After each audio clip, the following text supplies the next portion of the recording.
O Trilhas da Democracia de hoje dá continuidade à série de programas sobre os 6 primeiros meses do governo Lula III, na visão dos movimentos sociais.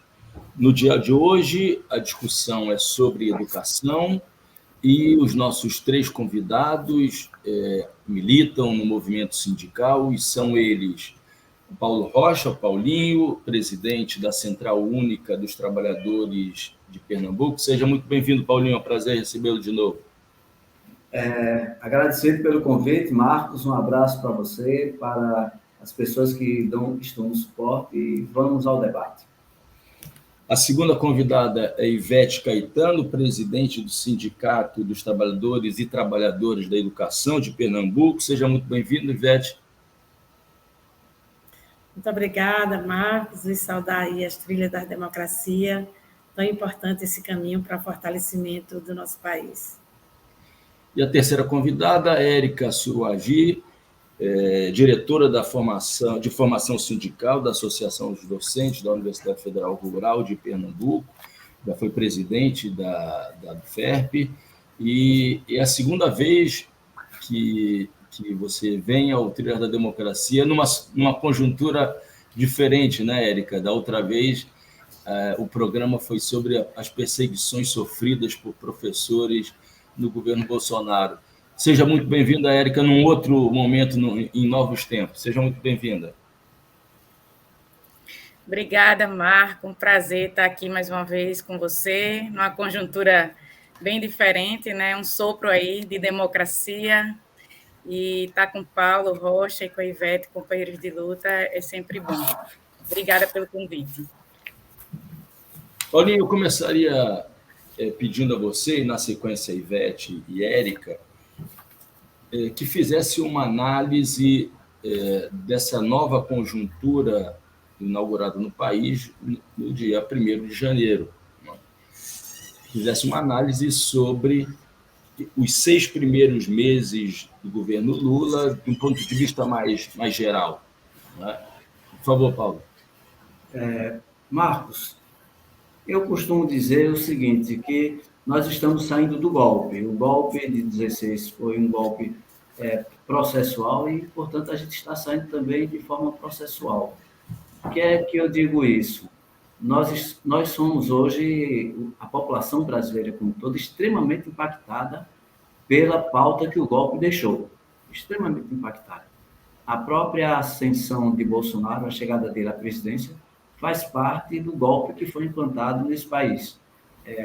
A Lava Jato, da forma como se posicionou, como ela interferiu na política brasileira, as ramificações que estão sendo mostradas às claras agora, não só a partir da Lava Jato, não só a partir da Vaza Jato, como das operações PUF, mas ainda agora com os descobrimentos a partir das informações de Tacla Duran e outros envolvidos, pessoas que foram envolvidas na Lava Jato e que agora estão tendo condição de falar.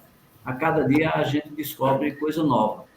E aquele caldo que foi feito político propiciou a chegada de Bolsonaro, antes o golpe, com a chegada de Temer, e que implementou reforma trabalhista, reforma, terceirização desempregada, reforma no ensino médio, a famigerada PEC da morte, da desgraça do final do mundo, que se transformou depois da emenda constitucional 95.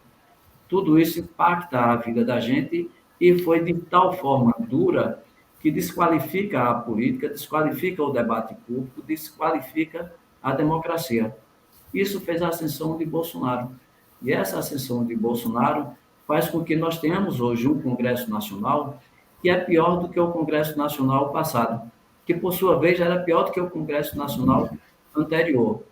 E coloca para a gente uma pauta muito dura. Não é à toa que, por exemplo, a gente viu o ataque que o Congresso Nacional fez à reforma administrativa do governo Lula, por conta de que, naquela reforma administrativa, estava colocado o Ministério dos Povos Indígenas, um Ministério forte do Meio Ambiente, ou seja, questões sociais que depois o Ricardo Salles teve a ousadia de dizer publicamente, de de certa forma é melhor dizer publicamente do que só trabalhar às escondidas, de que ele cumpriu um papel no Ministério para combater as reformas, para combater a esquerda.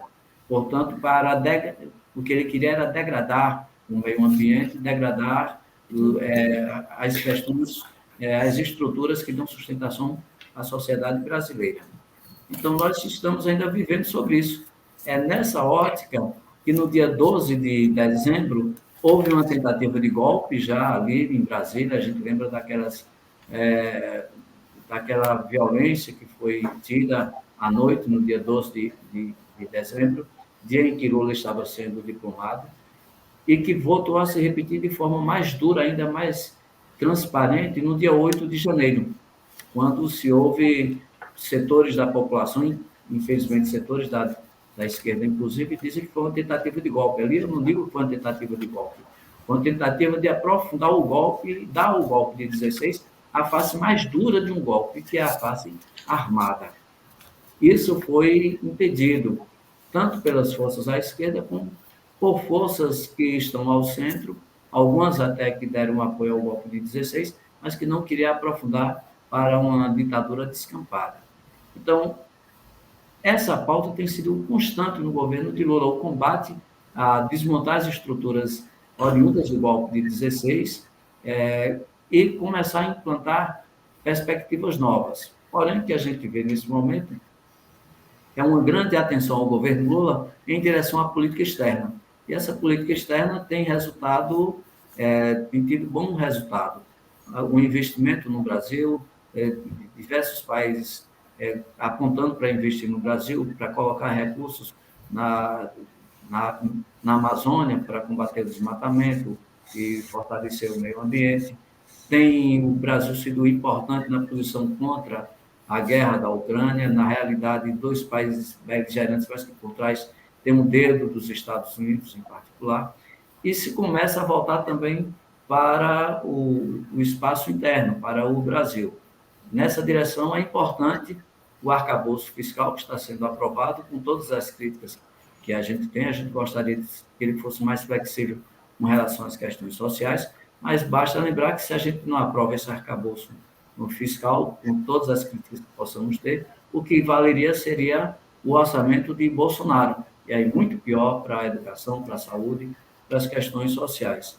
E envia para o Congresso Nacional uma reforma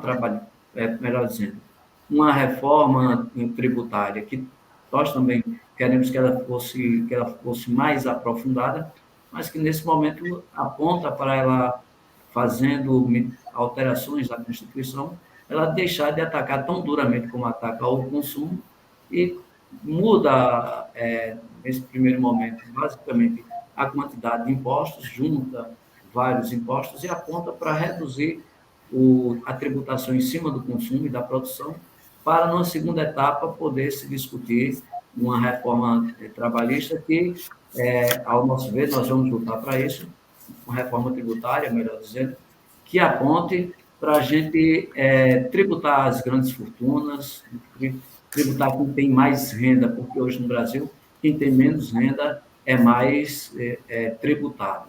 Então, a gente tem muita coisa para fazer, mas, nesse primeiro momento, o governo aponta, em que pese a gente precisa estar nas ruas para garantir uma série de coisas, mas aponta para mudar a chave e caminhar na direção de ter uma sociedade com mais distribuição de renda e com mais perspectiva para a população brasileira.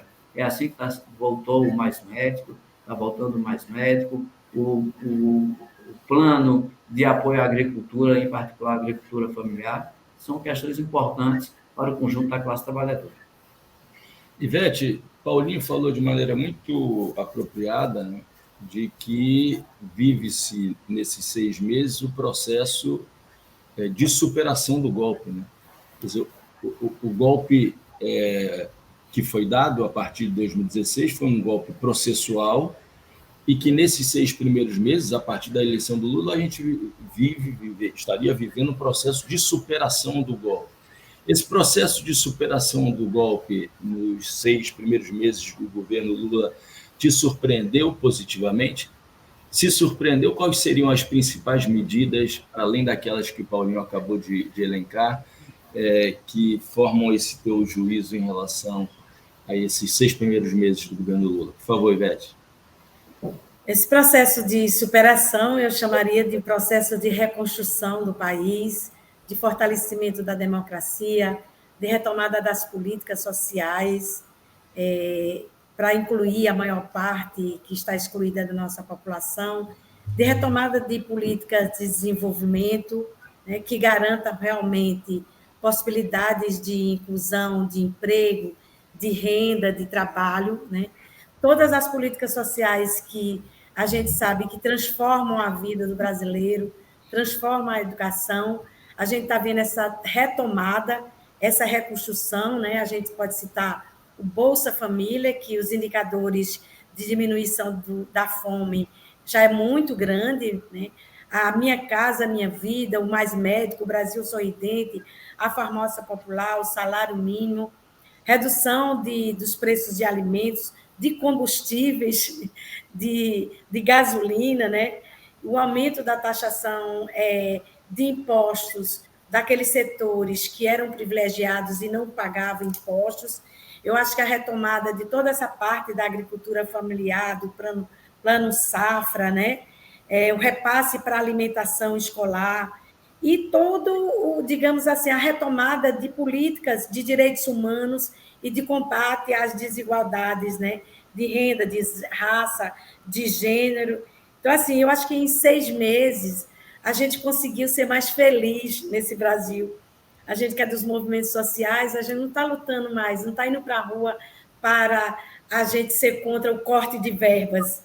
A gente está indo lutar por mais direitos e não contra a retirada de direitos. Então, assim, a perspectiva é radicalmente diferente, né, do ano anterior, e isso nos fortalece enquanto movimento sindical para que a gente esteja na rua, esteja nas mobilizações, no sentido da gente ampliar esses direitos. Eu acho que não só no âmbito do Brasil, mas eu acho que no âmbito internacional, o Brasil se reposiciona como um grande interlocutor, né, com um grande protagonismo, que é o que nós somos, né, enquanto país imenso, mas também cheio de avanços para realmente compartilhar esses avanços com o mundo. Então, eu acho que o governo federal tem feito esse papel de reposicionar no cenário político da política internacional o Brasil.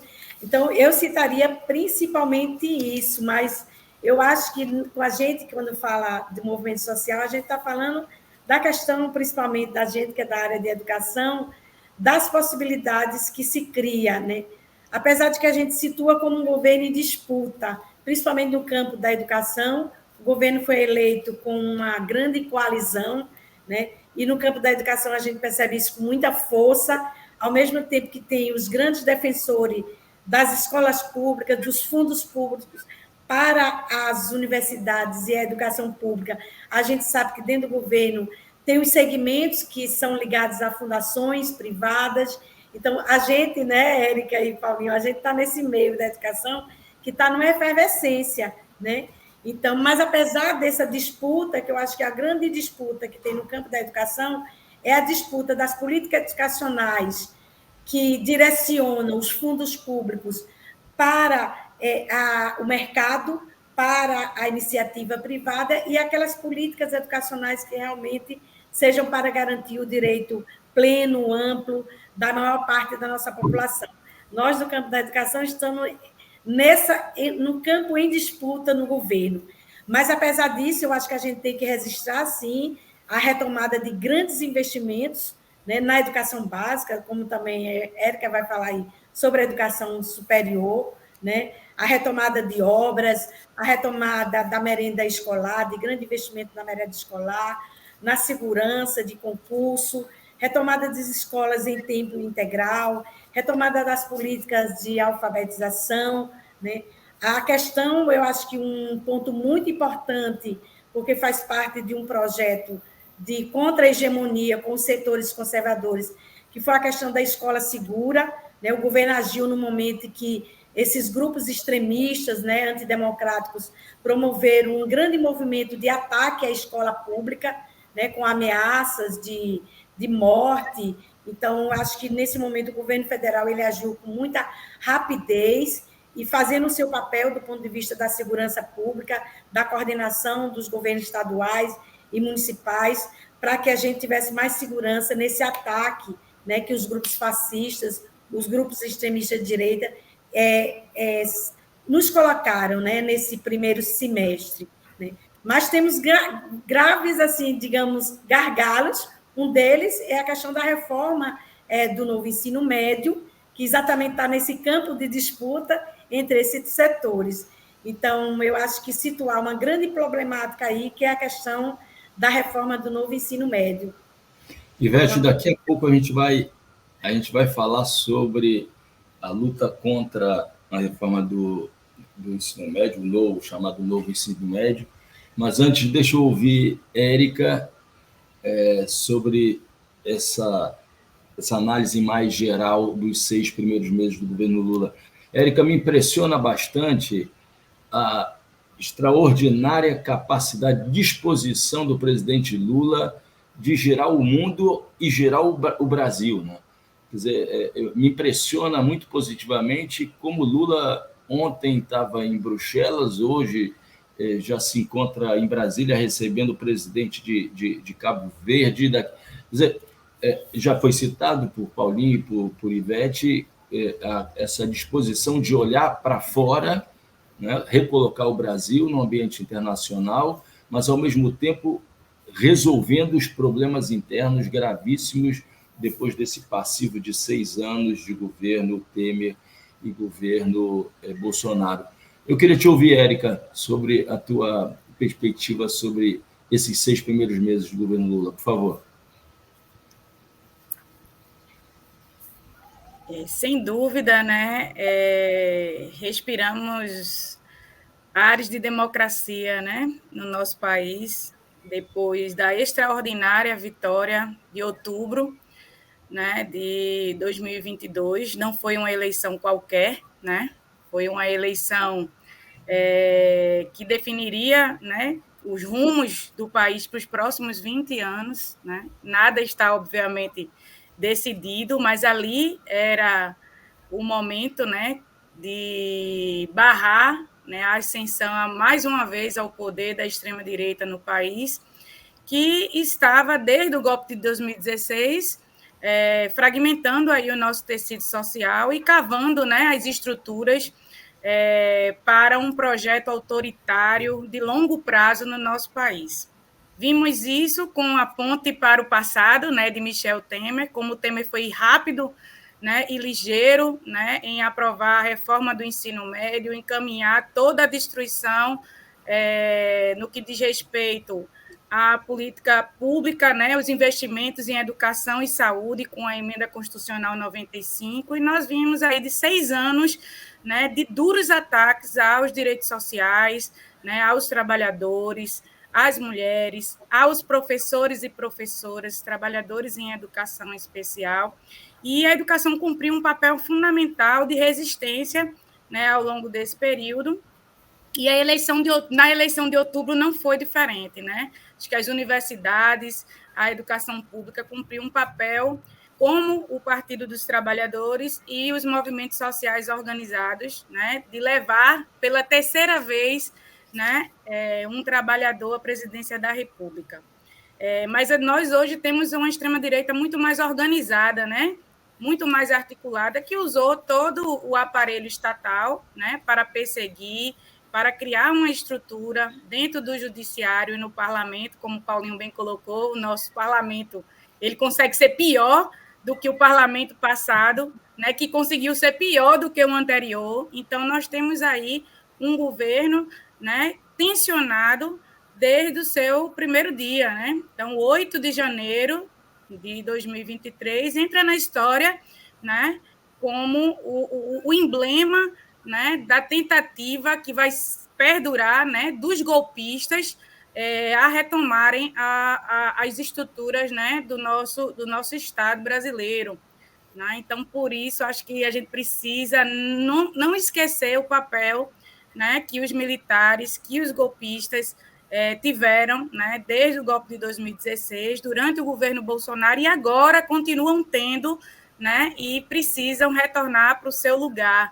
Né? A gente precisa realmente tolerância zero, né? Nenhuma anistia para os golpistas. A gente tem que estar sempre alerta, né? Como diz, um olho no padre, outro na missa, porque a extrema-direita ela continua, né, se organizando para atacar os avanços que esses 6 primeiros meses de governo Lula já apontam, né? A recomposição do orçamento para a educação, a retomada, né, de direitos, a relação entre, né, as políticas de públicas sociais, como foi bem dito aqui, a questão do Bolsa Família, a retomada, né, do salário mínimo, do aumento do salário mínimo, né, trabalho igual, salário igual entre homens e mulheres, fundamental esse passo que o governo dá, e especificamente na educação, né, a gente ter a recomposição, né, pelo menos um resfolego aí para as universidades, né, no que diz respeito aos orçamentos, né, foram 2,4 bilhões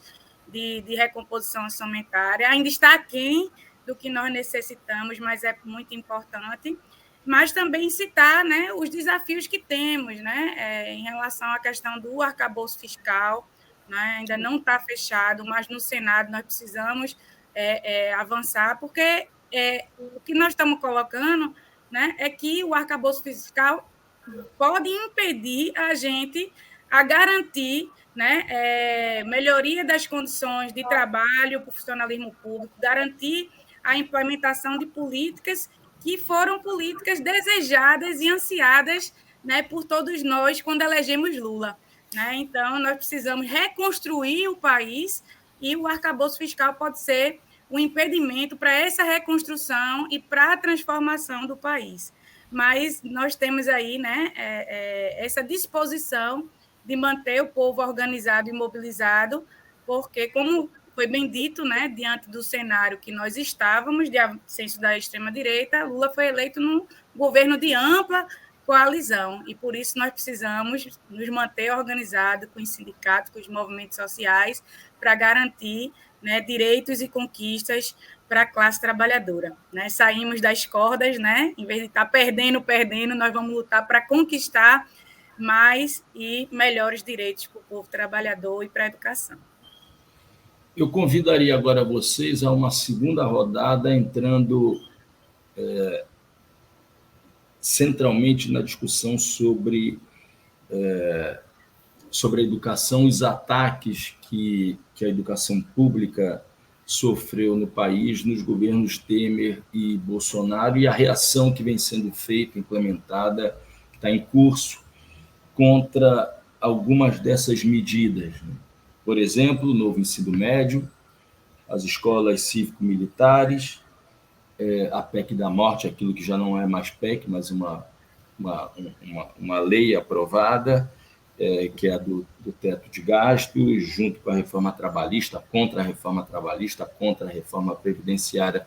Eu começaria, então, por você, Ivete, fazendo uma análise sobre esse que é um grande obstáculo a ser superado, que é o chamado novo ensino médio. E gostaria que você fizesse um convite ao ato que está prestes a acontecer. Por favor, Ivete. Certo. Inicialmente, dizer que a reforma do ensino médio, do novo ensino médio, ela não está isolada de uma série de reformas que foram implementadas a partir do golpe, né? Exatamente para garantir as reformas neoliberais, e a gente pode dizer que dentro, assim, como uma saída, né, de uma crise atual do capitalismo. Né? Eu acho que eu citaria nessas reformas articuladas a emenda 95 que você citou, que é a emenda do teto dos gastos, que reduz investimentos para as políticas públicas, a reforma da Previdência, a reforma trabalhista, a reforma do ensino médio. É um conjunto de reformas que visam a adequar as políticas sociais a um modelo de Estado, né, que não esteja voltado para o desenvolvimento, para o investimento produtivo, para a inclusão através das políticas sociais, mas um Estado que está a serviço da financiarização da economia, né? Então, os investimentos, os fundos públicos, teriam que estar a serviço do pagamento da dívida pública, né? Nessa grande disputa aí, para onde é que iria os fundos públicos, né? E a serviço de quem o Estado brasileiro estaria. Então, a gente sabe que nessa crise do capitalismo, né, que se situa principalmente no grande fortalecimento do aspecto da financiarização da economia, isso enfraquece a parte que é dos investimentos produtivos, que geram emprego, geram renda, que tem mais possibilidade de você gerar inclusão social, né?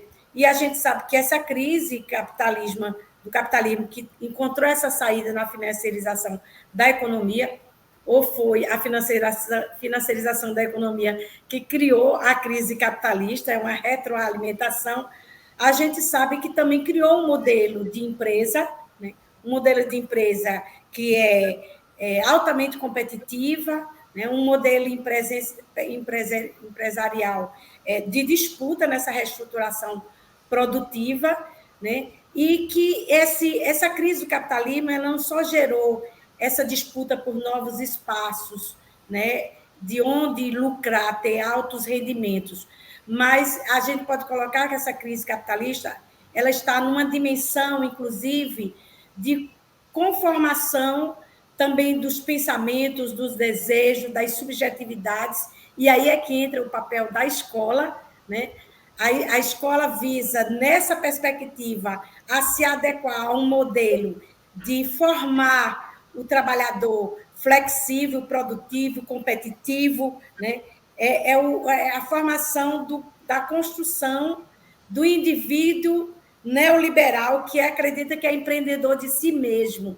Então, a reforma do ensino médio ela está nesse grande desenho de que tipo de Estado, de que tipo de sociedade, de que tipo de escola vai se ter para responder a uma crise capitalista. Então, para se ter uma escola que forme o indivíduo empreendedor de si mesmo, né? O indivíduo neoliberal, a escola emancipadora, a escola da igualdade, a escola transformadora, né? Ela não responde, né? O que responde seria uma outra escola voltada para a visão empresarial. E aí, a reforma do ensino médio é isso, né? A reforma do ensino médio não deu certo, não foi porque não houve coordenação do MEC, né, no governo Bolsonaro. A reforma do ensino médio não deu certo, não é porque ele não foi implementado. Foi exatamente o contrário, né? Ele não deu certo porque ele foi implementado. E não deu certo, e a gente já tinha avisado antes, com aquele grande movimento que foi feito na época ainda do governo Temer, de resistência da juventude, de ocupação das escolas, de denunciar aquela reforma do ensino médio que já iniciou no governo Temer, né? Então, esse processo ele tem essa perspectiva de projeto político maior, de que sociedade, de que escola a gente quer. Então, o problema não foi de implementação, o problema não foi de falta de coordenação do MEC, o problema estava na raiz mesmo de que escola a gente quer e que não é essa, né? E a gente pode dizer que a gente cita assim, o que é que tem nessa lei? Por que a gente... Tem os setores privatistas que eles dizem assim, não, foi só problema de implementação, a gente tem uns problemas como os itinerários, né? Tem cardápios de itinerários formativos, substituindo disciplinas tradicionais, digamos assim, no sentido tradicional, estou dizendo no sentido de disciplinas que são áreas de conhecimento fortemente consolidadas como campo de ciência, como campo de conhecimento. Então, você criou um cardápio de itinerários formativos que abre leques para como fazer um brigadeiro, como se tornar milionário, né?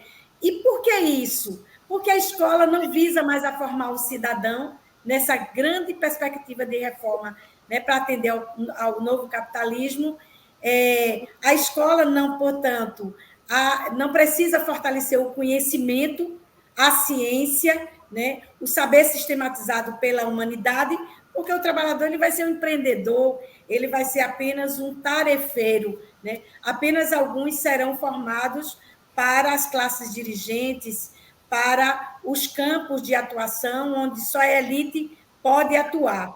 Então, nesse sentido, você rouba, nessa reforma do ensino médio, você rouba da perspectiva da classe trabalhadora ter acesso ao conhecimento sistematizado, porque todas as disciplinas que são de áreas consolidadas da ciência, elas diminuíram drasticamente a sua carga horária. Vai desde o português, a matemática, a filosofia, a sociologia, a física, a química, a geografia, a história, para ceder espaço a esses itinerários formativos, né? Mas o problema não está só nos itinerários e nessa tensão entre uma formação básica mais consistente, né?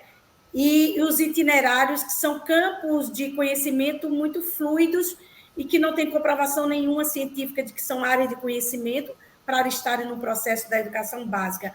Mas a gente pode citar as parcerias públicos-privadas, que aqui em Pernambuco a legislação não abriu, mas nacionalmente a lei da reforma do ensino médio abre a possibilidade para as escolas fazerem parcerias com entidades privadas para darem aulas, né, dentro da escola pública. É a questão do ensino à distância, que aí, assim, a própria pandemia provou que a grande maioria da população não tem acesso a ensinos que sejam à distância, até porque a grande maioria é excluída do acesso digital. Então, colocar a perspectiva, a possibilidade de educação à distância é você novamente negar a escola pública, a escola que tem uma capacidade de formar cidadão, de formar um trabalhador profissionalmente com consistência para ter acesso às universidades, a mestrado e doutorado, né? Então, assim, e a questão do notório saber, que é um ataque frontal à nossa carreira docente, que aí responde também às reformas que, por menos recursos públicos, por menos concursos públicos, portanto, qualquer um pode ser professor, basta ele ter um reconhecimento de notório Isso está saber. extremamente ligado com a reforma trabalhista e com a emenda constitucional 95. Isso, exatamente. 95, Eu disse, Paulinho, essas reformas que se ampliar as despesas, aí elas estão extremamente articuladas, nada foi pensado por acaso, né? Elas dialogam entre si e uma alimenta a outra, né? Então, assim, essas são assim, as principais questões que eu acho que a gente traz, né, para cá, para um debate, e também a questão da concepção de educação, né? Ivete, eu prometo que nós faremos um programa apenas para discutir, para criticar o novo ensino médio, mas eu gostaria de primeiro que você chamasse para o ato e, na sequência, passar a palavra para a Érica e depois para Paulinho. O ato vai ser realizado, por favor? No dia 9 de agosto, é um ato nacional em Brasília, com caravanas de todo o Brasil, né? A gente vai fazer um forte abraço aí para pressionar o MEC pelas pautas da educação pública, pelo revoga e principalmente a revogação da Lei 13.415, 2007, que é a do ensino médio. Então, nós vamos ter ato às 10 horas e às 15 horas no MEC e na Câmara dos Deputados. O Brasil, nesse dia, vai parar para estar em Brasília, nesse dia grande de luta nacional. Obrigado, Ivete.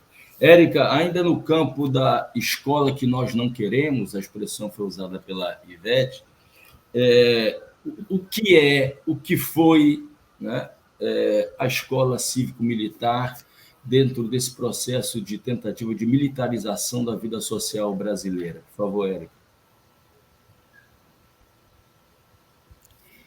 Eu queria só reforçar essa questão do ato, antes de entrar na tua questão, que a educação superior vai estar junto com a CNTE e as demais entidades no dia 9 de agosto em Brasília, para dar esse abraço de pressão no MEC e pelo revoga novo ensino médio, né? Tem rebatimentos na educação superior, né? Tem essa articulação toda que Ivete colocou. Então, estamos juntos nessa empreitada. Uma outra questão... Mais para cima um pouquinho, Paulinho. Paulinho, isso. Estaremos juntos, né? A gente tem feito essa luta, né, internamente no Antissindicato Nacional para estarmos juntos, né, educação básica e educação superior, para a gente poder, né, reconstruir, né, a educação brasileira, e estamos aí nas vésperas do novo Plano Nacional de Educação, que precisa que estejamos de mãos dadas, né, para poder avançarmos, né? Infelizmente, muita coisa do Plano Nacional da Educação não foi implementada, porque exatamente, Marco, esse projeto, né, o projeto da morte, o projeto que quer transformar nossas escolas, né, tanto, né, na disputa mesmo do mercado, né, nessa perspectiva privatista, que está posta aí na reforma do ensino médio, como também o setor militar, né? O processo de militarização das nossas escolas estava associado a esse projeto da morte, né, de Bolsonaro e companhia.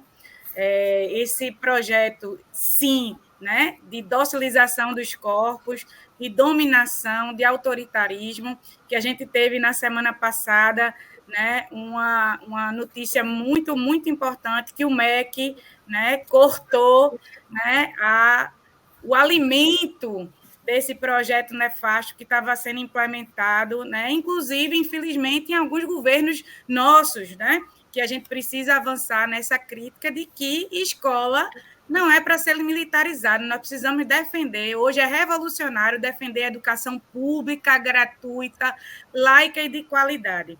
Né? Então, esse decreto, né, que foi feito pelo Ministério, decreto não, desculpa, essa portaria que saiu do Ministério da Educação, né, na semana passada, ela é muito importante. Infelizmente, alguns governos dos estados, por isso precisamos aí mudar também os governantes a nível estadual e no nosso parlamento, né, já disseram que não vão obedecer, né, esse processo de desmonte desse programa das escolas cívico-militares, né? O Tarcísio em São Paulo.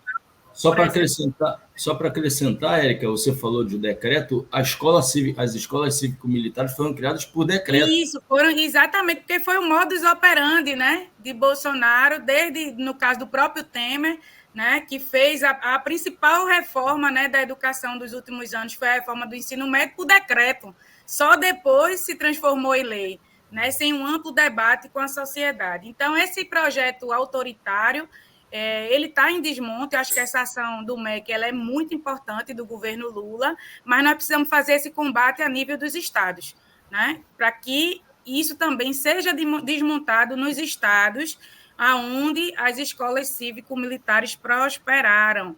Né? E aí a gente tem já reações, né, da extrema-direita, onde são, né, dos estados onde a extrema-direita governa, e o caso emblemático é São Paulo. Então, essa luta precisa descer, né? Nós precisamos também, a nível estadual, garantir o desmonte desse projeto de dominação, que tem a ver com um projeto maior, global, inclusive, né, da indústria de armamento.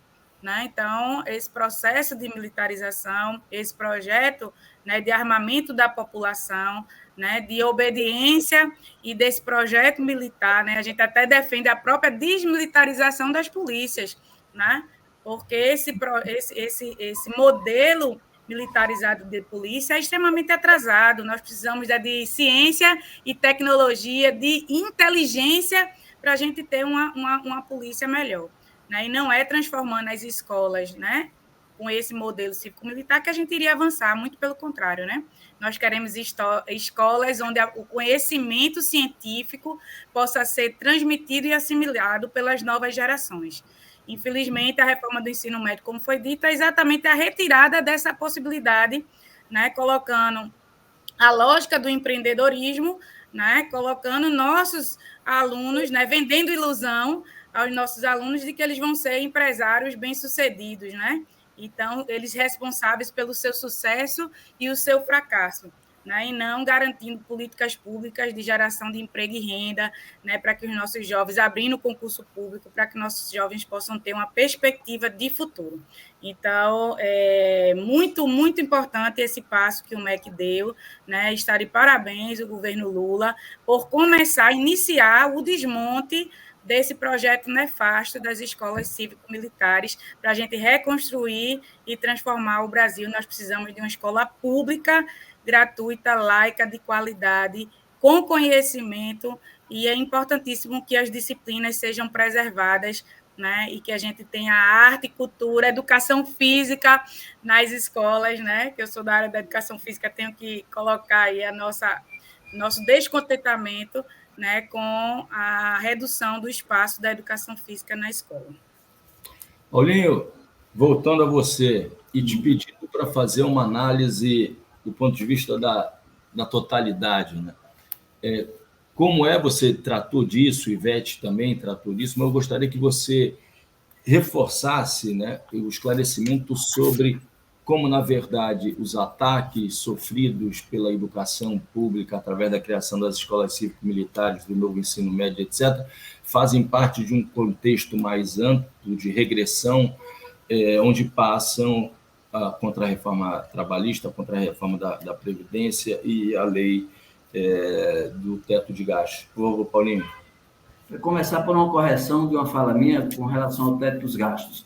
Eu citei no bloco anterior que, caso o arcabouço fiscal não fosse aprovado, a gente trabalharia com o orçamento de Bolsonaro. Mas não é só isso, porque o orçamento de Bolsonaro, Lula, já em dezembro, articulou e refez o orçamento. O problema é que o arcabouço fiscal, ele não sendo aprovado, o que vai valer é exatamente a emenda constitucional 95. O arcabouço fiscal ele altera a emenda 95. Então, feita essa correção, entrar na sua questão. Ora, o golpe não foi dado só por dar, só porque os olhos de Dilma não eram bonitinhos, só porque Dilma usava o cabelo curto, ou só porque Dilma era baixinha. Não era por isso. Não era sequer só porque era do PT, era porque era do PT também, era da esquerda. Mas é porque tinha uma pauta internacional e uma pauta local. Tem um roubo das informações da Petrobras, porque naquele momento o Brasil tinha descoberto o pré-sal, e tem internamente essa pauta que nós estamos tratando aqui. Ora, tem uma relação profunda, muito grande, entre a PEC da desgraça, que foi a emenda constitucional 95, a reforma no ensino médio, que foi feita imediatamente no governo Temer, a reforma da Previdência, que Temer tentou, não conseguiu e Bolsonaro o fez, e a reforma trabalhista com a reforma no ensino médio. Porque tem duas questões básicas por trás, amplas. Uma questão política, já foi citada, mas tem também o acúmulo da riqueza. O capital quer ficar mais rico. E uma das formas dele ficar mais rico é pegar o capital, pegar os recursos públicos e diminuir os custos com a mão de obra. É basicamente isso. Por isso que a emenda constitucional 95 garantiu de que ia achatar recursos da educação, recursos da saúde, da moradia, Temer acabou com recursos da moradia, com todos os recursos da área social, porém estava preservado pegar dinheiro para pagar aos bancos. Isso ficou preservado. Tá? E como a gente vê já agora, por que está sendo difícil o acordo do Mercosul com a União Europeia? Porque a União Europeia está dizendo, ora, eu quero ter acesso aos recursos do serviço público. A mesma coisa dizem os empresários dentro do Brasil. Por isso que ele diz, ora, vamos privatizar a educação e a saúde. Vamos reduzir os gastos com o serviço público e transferir esses gastos para a iniciativa privada. É nessa direção que se dá a reforma trabalhista que vai incidir sobre a reforma do ensino médio. A reforma trabalhista, por exemplo, diz, para que sindicato forte? Isso não está no texto da lei, está na verbalização, está na campanha de mídia, está no cochicho. Então, sindicato não presta. Para que ter sindicato? Você pode fazer a negociação diretamente com o seu patrão. Direto, não precisa de sindicato. Então, vamos acabar com o financiamento do sindicato. acaba com o imposto sindical, que a CUT toda a vida foi contrária, mas não deixa no lugar um instrumento para que, em havendo negociação, o sindicato possa ter recursos. O governo Bolsonaro, nessa mesma linha, assim que assumiu, tentou acabar com a contribuição dos sócios, contribuição espontânea, mensal, dos sócios, dos servidores federais para os seus sindicatos. Então, tentar a reforma trabalhista enfraquecer o movimento sindical. Seja no financiamento, seja dizendo o seguinte: agora você vai escolher trabalhar em casa ou não. Você tem que escolher se quer mais direitos ou se quer emprego. Você vai precisar, se quer ter emprego, é menos direitos. Bolsonaro verbalizou isso. Ele disse isso abertamente. E a relação, isso tem uma relação com o ensino médio. O Ivete citou aqui. Ó, agora você vai ter na escola é até sugestivo o nome, você vai ter um cardápio. Não é à toa que você tem um cardápio, então tem escola ensinando você a fazer docinho, para você ganhar dinheiro. Vai ser um itinerário. Agora, tem tanto itinerário que não dá em lugar nenhum. Porque o que é que se queria na realidade? É que a classe trabalhadora ela estivesse preparada apenas para fazer trabalhos básicos. Porque o mundo do trabalho que se avizinha é um mundo do trabalho que diz o seguinte: você, com uma pequena quantidade de pessoas da empresa, pode fazer uma produção enorme. Então, não precisa você trabalhar o dia todo, a semana toda. Por isso, a reforma do ensino médio diz que você tem que aprender matemática e português para você poder trabalhar em casa, não precisar ir para o local do trabalho. E trabalhar, inclusive, com uma jornada de trabalho menor do que as 44 horas semanais, portanto, recebendo menos do que o salário mínimo. Tanto que ele transformou, na reforma do trabalhista, transformou o salário mínimo não apenas pela quantidade, pelo salário mínimo que a gente chama cheio, mas o salário mínimo passa a ser também por hora de trabalho, divide o salário mínimo pela quantidade de horas. Então, no Ceará, assim que a reforma trabalhista foi implementada, teve uma empresa que abriu a contratação por hora de trabalho e que não era suficiente para a pessoa receber o salário mínimo mensal. Tá? Então, esse mundo de trabalho que se avizinha não pode ter um povo que questione, que se esteja organizado no sindicato, que tenha poder de reflexão, que tenha poder de organização. Então, acabar com os sindicatos, acabar com os direitos trabalhistas, a continuidade é acabar com o direito à educação, a educação libertadora. Então, se ataca filosofia, ataca geografia, história, as ciências sociais. Imagina um professor ter 1 hora aula por turma por semana. Tá? Ele vai pegar 20 e tantas cadernetas, ou ela vai pegar 20 e tantas cadernetas. Vai ter 700 alunos, entre homens e mulheres. Então, é uma precarização. E ainda mais diz o seguinte: ora, se na reforma trabalhista eu digo que a pessoa pode trabalhar home office, né?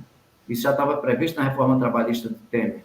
Se ela pode trabalhar home office e receber por hora de trabalho, ser contratada por Uber, e a pandemia ampliou isso, por que é que não pode ser na educação? Por que é que não pode dar aula à distância, como prevê o ensino médio? A aula à distância hoje pode ser um professor que está vizinho à escola, dando aula online para 2, 3 escolas, mas pode ser uma pessoa que esteja literalmente na China, dando aula à distância. A aula à distância hoje pode ser esse professor que está na China, mas pode ser as aulas que esse professor que está na China gravou para ele ser divulgado nos outros anos. Então, é a tentativa de reduzir os custos da iniciativa privada para ganhar mais dinheiro e gravar vídeo, pegar um grupo de empresa escolar que dê aula para as escolas públicas como um todo. É a tentativa de explorar, sugar a classe trabalhadora, pagar menos a ela e deixá-la sem condição de lutar. Então, está extremamente articulada a reforma trabalhista, a reforma do ensino médio, a reforma da Previdência, para aumentar o lucro de um pequeno parte da população e explorar, achatar a grande população. É assim que se deu em plena pandemia. A gente vê 1% da população ter 50% da renda do país. A gente vê 3 pessoas no Nordeste ascender à condição de bilionários, né? Enquanto isso, a maior parte da população descer à condição de faminto. 33 milhões de pessoas passam fome sem questionamento. Ainda tem 116 milhões de pessoas no todo que está abaixo da linha da pobreza, que não tem segurança alimentar, que não sabe se no outro dia vai ter as 3 alimentações. Então, tudo isso está articulado. Para a gente transformar essa sociedade, a gente tem que preparar a população para ela ter condição de enfrentar os bons empregos que se avizinham. É fundamental o Brasil discutir os bons empregos. É preciso que as pessoas reduzam a sua jornada de trabalho e que tenham, para isso, condição de se articular, de discutir, porque não tem país no mundo que avançou, que aprofundou a sua democracia com a população sendo marginalizada. Paulinho, vai ocorrer nos próximos dias, meses, o Congresso Estadual da CUT, o Congresso Nacional também da Central Única dos Trabalhadores. É o primeiro congresso depois da pandemia e também depois do pandemônio do governo Bolsonaro. Eu queria que você desse esse informe sobre as datas e o que você espera desses 2 congressos, por favor. Lá em 18, 19 e 20 de outubro, nós teremos o 16º Congresso Nacional da CUT, que nós chamamos CONCUT. Aqui em Pernambuco, nós teremos agora nos dias 2, 3 e 4 de agosto, o nosso CECUT, que é o Congresso Estadual. O Congresso Estadual é uma preparação para o Congresso Nacional. Nesse período, nós já fizemos as assembleias, os sindicatos fizeram assembleias, tiraram as suas delegações para o Congresso Estadual e para o Congresso Nacional. Nesse Congresso Estadual, vamos discutir o balanço da CUT Pernambuco, discutir a conjuntura estadual e nacional e discutir o mundo do trabalho que se avizinha, entre outros temas. Então, o Congresso Nacional está em andamento, e nesse processo de construção do Congresso Nacional é que a gente, repito, realiza agora nos dias 2, 3 e 4 de agosto o Congresso Estadual e na segunda quinzena de outubro realizaremos o Congresso Nacional. Ivete e Érica, agora passemos a discutir o que pode se esperar dos próximos 6 meses até o fim do ano de 2023 no campo do ensino superior e no campo do ensino médio e fundamental. Érica, por favor, quais são as tuas expectativas em relação a esse segundo semestre, não o segundo semestre letivo, mas o segundo semestre do ano de 2023, na recuperação das universidades públicas brasileiras? E também os institutos federais de educação, né? Diga-se de passagem. Por favor, Érica. Isso, esse anúncio, né, e essa medida aí do governo Lula com a recomposição dos orçamentos, né, na casa de 2,44 bilhões, né, dá para as universidades e institutos federais um alento, né, a possibilidade da retomada de algumas obras que estavam há muito tempo paradas, né? E a gente tem uma perspectiva de ampliação, né, desse diálogo, dessa interlocução com o governo, para a gente poder avançar, né, na manutenção e na organização estrutural das universidades, mas também, né, sobretudo, né, a gente teve aí agora uma recomposição de 9%, né, dos salários dos servidores públicos, mas também, né, uma reorganização da nossa carreira, a possibilidade aí de termos o fim, né, em diálogo com o Congresso, dessa lista tríplice que, né, nos colocou aí vários interventores no governo Bolsonaro, ou seja, uma agenda de democracia, né? Eu acho que essa é a perspectiva que nós temos com o governo eleito, né? E estamos vendo alguns entraves, principalmente no Congresso, né? Na recomposição do orçamento, essa discussão sobre o arcabouço fiscal, mas a gente tem essa perspectiva, né, de ampliação, né, da democracia, da garantia de direitos, né, da retomada da conquista, né, de tanto que a gente perdeu, né, a gente estava só se defendendo e agora a gente tem a possibilidade aí de retomada disso, né? Já começamos com a recomposição das bolsas, né, no valor de 70%. A gente vinha há anos, né, a ciência e tecnologia sendo desprezada, né? Foi um corte de 44% no orçamento de ciência e tecnologia nos 4 anos do governo Bolsonaro, né? Praticamente a metade de todo o orçamento, e a gente tem visto um esforço, né, grande do governo Lula, desde a transição, de recompor, né, as bolsas para os programas de iniciação científica, os mestrados, doutorados, para o residência pedagógica, para o PIBID, que é o programa, né, de iniciação à docência. Então, a possibilidade de transformar alguns programas em programas de governo, em programas, né, que sejam de Estado mesmo, transformados em lei.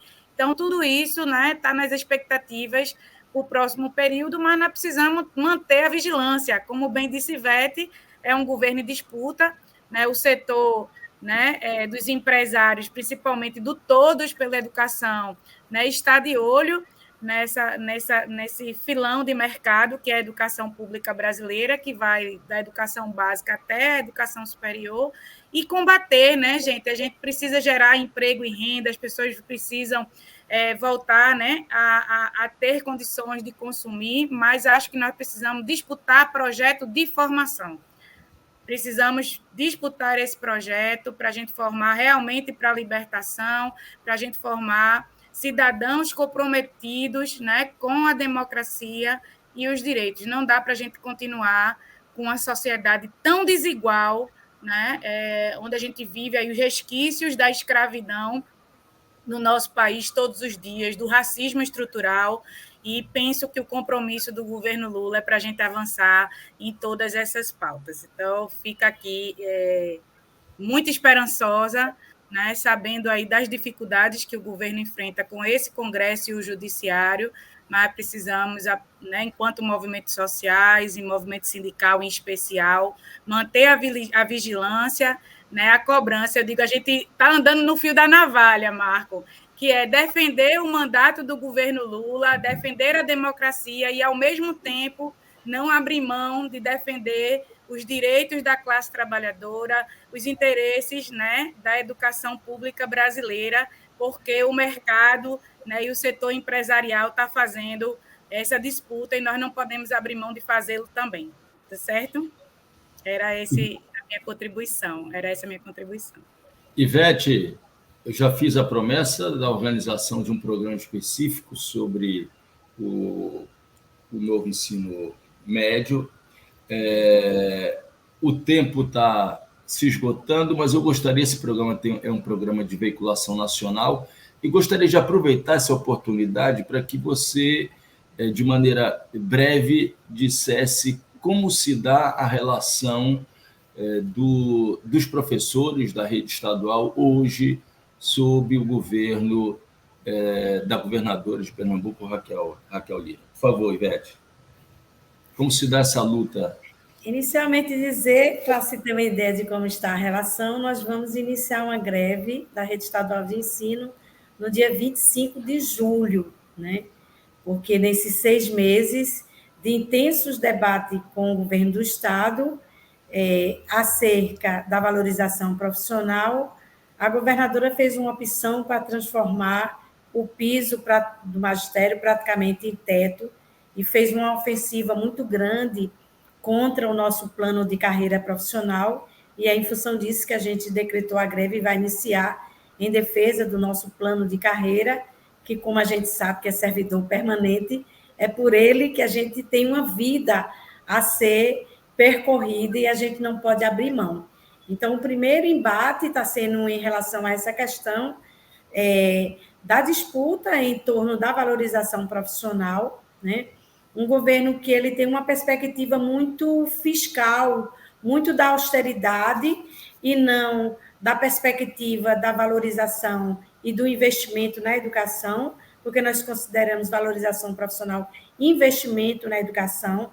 Nós temos grandes gargalos, como a questão da gestão democrática, que é a impossibilidade que nós temos hoje de fazer escolha de forma democrática dos nossos dirigentes, dos diretores da escola, mas nós temos também grande desafio para a inclusão, né? Aqui em Pernambuco, é assim assustador os dados sobre a juventude que está fora da escola, né? Nós temos aqui um cenário que nós somos o terceiro estado do Brasil com mais jovens de 15 a 17 anos fora da escola, e a maior parte das escolas, a grande maioria, 90%, fechada os turnos da noite, fechada as turmas da EJA, né? Nós temos 56,4% da população com 25 anos ou mais de idade que não concluíram a educação básica, e temos 261 mil jovens de 15 a 19 anos, né, que não estudam nem trabalham. Então, tem grandes gargalos. Então, assim, e a gente não vê uma perspectiva do ponto de vista do governo estadual em relação a essa perspectiva da educação como direito humano, com inclusão democrática, com valorização profissional. Esses 3 meses foram 6 meses de muita, digamos, desorganização administrativa, né, e de uma ausência de norte da condução realmente gerencial, digamos assim, administrativa das políticas educacionais. Então, muitas políticas educacionais ainda sem um volume de desenvolvimento dos seus processos, das suas ações. Tivemos muitos problemas com a merenda escolar por conta de atraso de licitação, com o uniforme escolar por conta de atraso das licitações. Então, a gente pode situar que a situação hoje nessa relação de defesa da escola pública, defesa da educação, defesa da valorização profissional, é uma coisa que está extremamente tensa no momento, né, entre os movimentos sociais, particularmente o movimento sindical da educação e a governadora Raquel Lira. Bom, então, esse programa vai ao ar no dia 23 de julho e a greve está convocada para ter início no dia 25, é isso, Ivete? 25 de julho, já amanhecemos a Rede Estadual de Ensino em greve. Muito bem. Gostaria de agradecer mais uma vez Paulo Rocha, presidente da Central Única dos Trabalhadores de Pernambuco, Ivete Caetano, presidente do Sindicato dos Trabalhadores e Trabalhadoras de Pernambuco, Érica Suruagi, diretora de formação sindical da Associação dos Docentes da Universidade Federal Rural de Pernambuco, e convido todas as pessoas a acompanharem na próxima semana o terceiro episódio dessa série de programas sobre os 6 primeiros meses do governo Lula na visão dos movimentos sociais. Grande abraço, Paulo, Ivete e Érica. Um abraço. E o Trilha da Democracia volta na próxima semana. Até lá.